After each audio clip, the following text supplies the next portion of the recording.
महाराज इथं बसलेल्या प्रत्येकाने रामायण ऐकलंय, बसलेल्या प्रत्येकाने रामायण पाहिलंय आणि बसलेल्या प्रत्येकाने खऱ्या अर्थानं आपल्याकडे रामकथा सुद्धा आयोजित झाली असेल। महाराज आज तुम्हाला आम्हाला लाखो रुपये देऊन खऱ्या अर्थानं आमची कीर्तन आमच्या कथा आयोजित करता, पण घरी जाताना मात्र लक्ष्मणावर केस टाकण्याचा विचार करता। मग इथून आम्ही घेऊन काय जातोय, सगळ्यात मोठा प्रश्न आहे। तरी खऱ्या अर्थानं रामायण जर आम्हाला समजून घ्यायचंय तर रामायणाचा पूर्वार्ध आणि रामायणाचा उत्तरार्ध एकदा लक्षात घ्या। रामायणाचा पूर्वार्ध जर आम्ही पाहिला तर आम्हाला राम लक्ष्मणांमधलं प्रेम दिसतं, राम भरतातलं प्रेम दिसतं। अरे कैकेयी मातेच्या सांगण्यावरून जेव्हा प्रभू रामचंद्रांना 14 वर्षाचा वनवास झाला ना, प्रभू रामचंद्राने अंगावरची जडजवाई बाजूला केली आणि वल्कल परिधान करून एक एक पाऊल महलातून बाहेर पडू लागले। लक्ष्मण भैयाला बातमी कळाली आणि लक्ष्मण भैया धावत आले। पाहता पाहता प्रभू रामचंद्रांची नजर गेली आणि प्रभू रामचंद्र उत्तर ते झाले, लक्ष्मणा बाळा, वनवास मला झालाय रे, तुला नाही, येऊ नकोस माझ्या सोबतीनं। लक्ष्मण भैयानं दिलेलं उत्तर इथं बसलेल्या प्रत्येकानं खऱ्या अर्थानं कानाचे पडदे उडे ठेवून ऐकावं। लक्ष्मण भैयानं दिलेलं उत्तर होतं, दादा विसरला, हा लक्ष्मण म्हणजे तुमची सावली आहे। जिथं जिथं फुलं असतील दादा तुम्ही पुढे असाल आणि जिथं जिथं काटे असतील हा लक्ष्मण पुढे असेल। असे जर आपण सोबतीनं चाललो तर 14 वर्षाचा वनवास स्वर्गमय होईल। हा रामायणाचा पूर्वार्ध आहे आणि याच रामायणाचा उत्तरार्ध पहा महाराज। वाली आणि सुग्रीवात निर्माण झालेला विसंवाद असेल किंवा विभीषण आणि लंकाधिपती रावणामध्ये निर्माण झाले लालसा असेल। लंका सोन्याची होती तरी मातीमोल झाली आणि प्रभू रामचंद्रांना 14 वर्षाचा वनवास झाला, पण भाऊ सोबतीला होता म्हणून तर प्रभू रामचंद्र पुन्हा एकदा अयोध्येचा राजा झाला।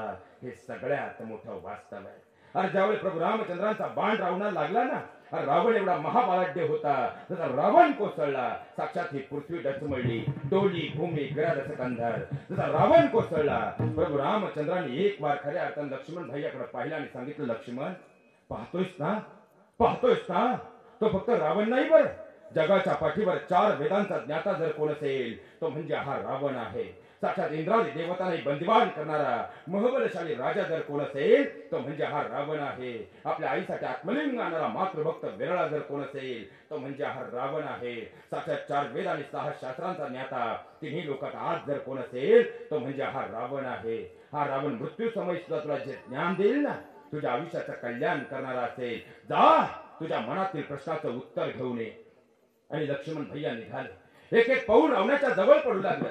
मिनमिनत्या डोळ्यांनी खऱ्या अर्थानं रावणाने लक्ष्मण भैयाकडे पाहिलं आणि सांगितलं, बोल वनवासी। आणि लक्ष्मण भैया उत्तरले, रावण माझ्या मनात एकच प्रश्न आहे रे।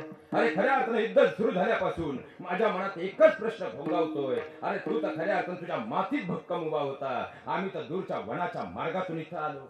अरे तुझ्याकडे तर भक्कम अशी सेना होती, आमच्याकडे साधी वानर सेना होती। तरी लंकाधिपती रावणाचा पराभव झाला आणि माझा दादा श्रीरामांचा विजय झाला, याचं नेमकं कारण काय? त्यावेळी लक्ष्मण भैयाला दिलेलं उत्तर रावणानं कानाचे पडदे उडे ठेवून ऐका। रावणानं दिलेलं उत्तर होतं, लक्ष्मणा तुझं म्हणणं अगदी खरं आहे, तू अगदी खरं बोलतोयस, पण लक्षात ठेव तुझा दादा वनवासी श्रीरामांचा विजय झाला आणि या लंकाधिपती रावणाचा पराभव झाला, याचा एकमेव कारण माझ्याकडे विभीषण नावाचा भाऊ होता आणि तुझ्या दादाकडे तुझ्यासारखा लक्ष्मण नावाचा भाऊ होता। तरीही लक्ष्मण भैयानं विचारलेला पुढचा प्रश्न रामायणातला अत्यंत महत्वाचा प्रश्न आहे। लक्ष्मणानं सांगितलं, रावण तू म्हणतोयस ते खरं आहे, पण लक्षात ठेव विभीषण तर योग्य मार्गावर होता आणि तू मात्र अयोग्य मार्गावर होता। तेव्हा रावणानं दिलेलं उत्तर आजच्या दिवशी काळजात करून घेऊन जा। तेव्हा रावणानं सांगितलं, लक्ष्मणा ऐक, भाऊ हा शब्द जर उलटा वाचला तो होतो उभा।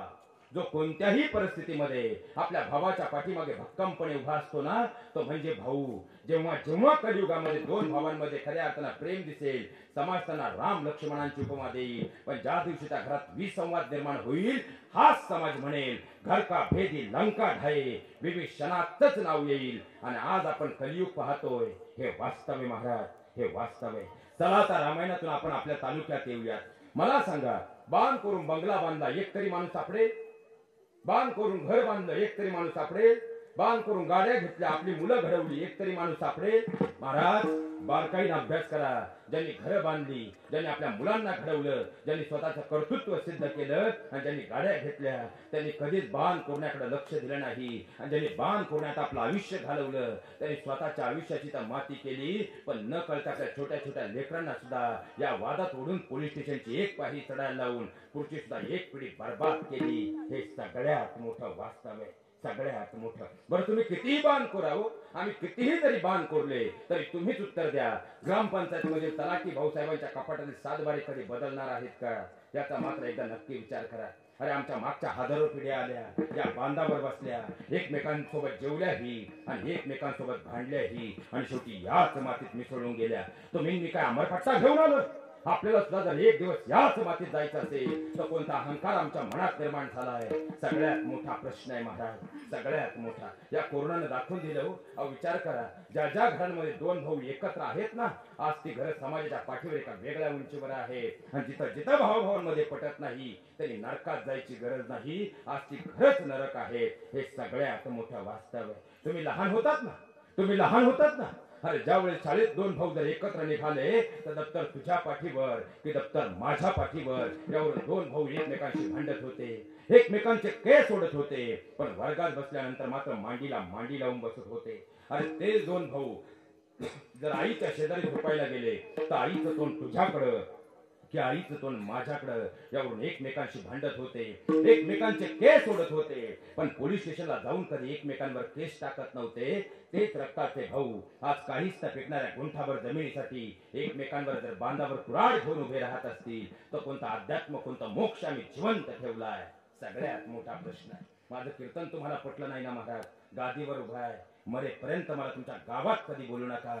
पण आज तुमच्या पायावर तुमचा मुलगा आणि तुमचा भाऊ म्हणून तुमच्या पायावर नाक ठेवून खऱ्या अर्थानं विनंती करतो, आजच्या दिवशी तरी भावाभावातले वाद विसरा. यापेक्षा जगण्याचा परमार्थ तुमच्या कोणताच नसे. हे सगळ्यात मोठं वास्तव आहे. कारण खऱ्या अर्थाने इथं बसलेली ही जी वयस्कर पिढी ना महाराज, ही फक्त बोलून दाखवत नाही. पण तुम्ही सगळे झोपल्यानंतर दोन वेळचं जेवायला मिळावं म्हणून ते घरात गप्प आहे. पण तुम्ही सगळे झोपल्यानंतर रात्रीच्या 12 वाजता मात्र तुमच्या घरात आवाज होऊ नये म्हणून डोक्याखालची उशी तोंडात घालतायत आणि हमसून हमसून रडतायत. का? तुमच्या माझ्या मायबापाचं जीवन 2 मिनिटं आठवा. अरे तुमच्या माझ्या मायबापानं त्या बापाचं जीवन म्हणजे 20 वर्षापर्यंत आपल्या कुटुंबासाठी जगत राहिला. 21व्या वर्षी त्याचं लग्न झालं, 22व्या वर्षी तुमचा माझा जन्म झाला. ज्या दिवशी तुमचा माझा जन्म झाला ना, त्या दिवशी त्या बाईनं बाई पण सोडून आई पण स्वीकारलं आणि तुमच्या माझ्या बापानं उभं आयुष्य तुमच्या माझ्यासाठी जाळलं. अरे उतार व्हायच्या ज्यावेळी त्यांना एकमेकांच्या आधाराची गरज होती त्याच वेळी दोन भावांमध्ये बांधावरून वितुष्ट निर्माण झालं. आणि जसे बांधाच्या खऱ्या अर्थानं सातबाऱ्याची फाळणी केली तशी जन्म देणाऱ्या माय बापाची सुद्धा फाळणी केली. आज आई एकाकडं आणि बाप एकाकडे राहत असेल आणि त्या आई त्या बापाकडे पाहून 3 वर्ष लवकर मरत असेल आणि तो बाप त्या माऊलीकडे पाहून 2 वर्ष लवकर प्राण सोडत असेल तर कोणता अध्यात्म आम्ही जिवंत ठेवलंय? आम्हाला स्वर्गात काही नरकात तरी जागा मिळेल का?